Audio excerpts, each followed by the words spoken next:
Sister-in-law from hell. My husband's sister tried to take him from me, but she ran crying when he shut her down. 9 years ago, I met my husband at a ski lodge during a singing competition. Our friends set us up for a duet and something just clicked. The chemistry was instant. That night sparked the beginning of our love story. But what I didn't realize at the time was that his adopted sister, Tina, had an unhealthy attachment to him. Red flags from the start. Through our duet, my husband and I went to grab coffee and get to know each other.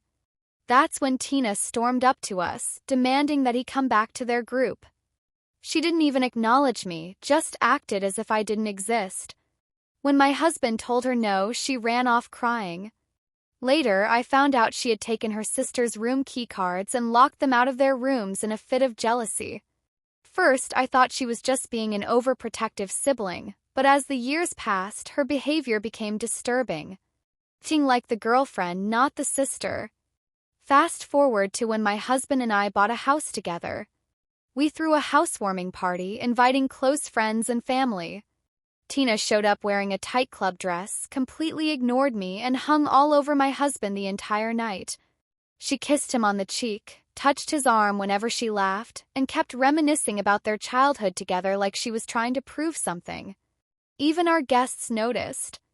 One of my friends later told me how uncomfortable it was when Tina talked about how hot my husband's modeling photos were from college and how her favorite was a shot of them together at a beach in Hawaii. And then she really crossed the line. In front of everyone, she brought up how my husband used to say he never wanted kids, and now he was playing daddy to my daughter from a previous relationship. That was the moment I realized this wasn't just some weird sibling dynamic. She wasn't jealous of losing a brother. She was jealous of me. A proposal that sent her running. At the end of the night, my husband got down on one knee and proposed to me. Tina burst into tears and ran to the restroom. Her father had to go check on her and ended up driving her home. She skipped our wedding, baby showers, birthdays, and every family event after that. I continued sending invites, but deep down I knew she wasn't going to show up. 4 years she was in and out of mental health treatment. I truly hoped she was getting the help she needed. Her return and immediate chaos. Now, years later, I'm currently pregnant with my husband's child.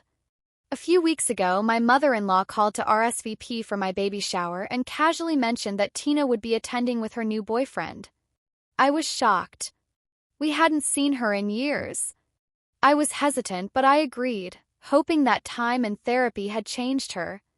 I was wrong. Tina's midnight confession. Not even 24 hours later, my husband received a wall of text messages from Tina at 3 a.m. She rambled on about how much she missed their bond and how I had come into his life and ruined everything. She asked him if he was truly happy, reminding him that he used to never want kids or marriage, and now look at his life. Then she crossed the final line. She asked if he had thought about her all these years and if they could meet up alone before the baby shower to talk. At that point, I had enough. I asked my husband if he ever realized that she was in love with him. He shrugged. I wouldn't be surprised. He admitted that when they were kids, she had asked if they could cuddle and kiss. He had shut her down immediately, but looking back, he realized that her behavior had always been strange and obsessive. Cutting her off, for good. I told him I wanted her uninvited from the baby shower, and he agreed but wanted to talk to his parents first. Before he even had the chance, Tina escalated. She blew up his phone with degrading messages about me and our kids, accusing me of ruining his life. That was it. He texted her back, laying down the law. Jack King, February 11, 2025, 10:36 p.m. He was done with her drama. She was never welcome at any of our family events again. She needed to check herself back into treatment if she genuinely thought their sibling relationship was ever more than just that. He would be telling the rest of the family exactly why she was cut off. Then, he blocked her number and told me he was changing his phone number. The family's reaction. He immediately called his parents and older sister, explaining what had happened. They were horrified when they read the messages.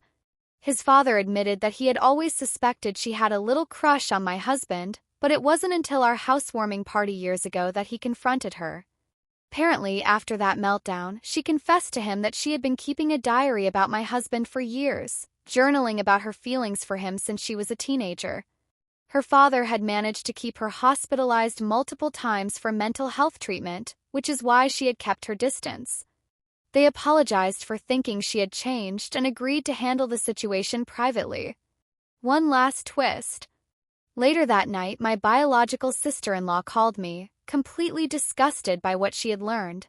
She had set Tina up with her new boyfriend and had even encouraged her to bring him to the baby shower. She had no idea about the full history, and after reading Tina's texts, she immediately sent them to Tina's boyfriend. Something tells me they're no longer together. Final thoughts. I can't lie, I'm nervous about how Tina will handle two rejections so close together. But at this point, she's not my responsibility. My husband is installing a new security system and more cameras, and we've made it clear. She is never welcome in our home. She is never welcome in our lives. And she will never get the chance to ruin our peace again. I truly hope she gets